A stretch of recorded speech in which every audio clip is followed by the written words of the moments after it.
അച്ഛാ, ഞങ്ങൾ ഈ മില്ലേനിയൻസിന് കുറച്ച് ഫൈനാൻഷ്യൽ ടിപ്സ് പറഞ്ഞുതരാമോ?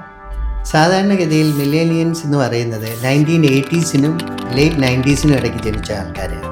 അവരോട് എനിക്ക് പറയാനുള്ള ഒരേ ഒരു കാര്യമേ ഉള്ളൂ, learn to differentiate between needs and wants. എന്ന് വെച്ചാൽ ഒരു ഉദാഹരണം പറയുകയാണെങ്കിൽ, ഇന്നത്തെ കാലത്ത് അത്യാവശ്യ ഫീച്ചറുള്ള ഒരു മൊബൈൽ ഫോൺ ഉണ്ടാവുക എന്ന് പറയുന്ന ഒരു നീഡാണ്.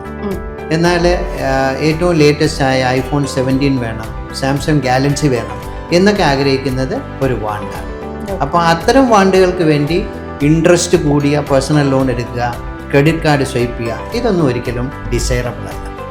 അപ്പം അച്ഛൻ പറയുന്നത് നമ്മൾ ഈ പേഴ്സണൽ ലോൺ എടുക്കുന്നതോ അല്ലെങ്കിൽ ക്രെഡിറ്റ് കാർഡ് യൂസ് ചെയ്യുന്നതോ ഒക്കെ അത്ര നല്ല കാര്യമല്ല. അങ്ങനെയല്ല ഞാൻ പറഞ്ഞതിൻ്റെ ഉദ്ദേശം. അതായത് നമ്മൾ സെൻസിബിളായി ബിഹേവ് ചെയ്യുക എന്നുള്ളതാണ്. അടുത്ത പ്രാവശ്യം നിങ്ങൾ നിങ്ങളുടെ മൊബൈൽ ഫോൺ മാറ്റി വാങ്ങുമ്പോഴോ, പുതിയ ഒരു വാഹനം വാങ്ങുമ്പോഴോ, ഫ്രണ്ട്സുമൊത്ത് ഒരു ഫോറിൻ ട്രിപ്പ് പ്ലാൻ ചെയ്യുമ്പോഴോ ഒരു നിമിഷം ചിന്തിക്കുക, ഇപ്പോഴത്തെ എൻ്റെ ഒരു സാമ്പത്തിക സ്ഥിതി അനുസരിച്ച് ഇതൊരു നീഡാണോ വാണ്ടാണോ?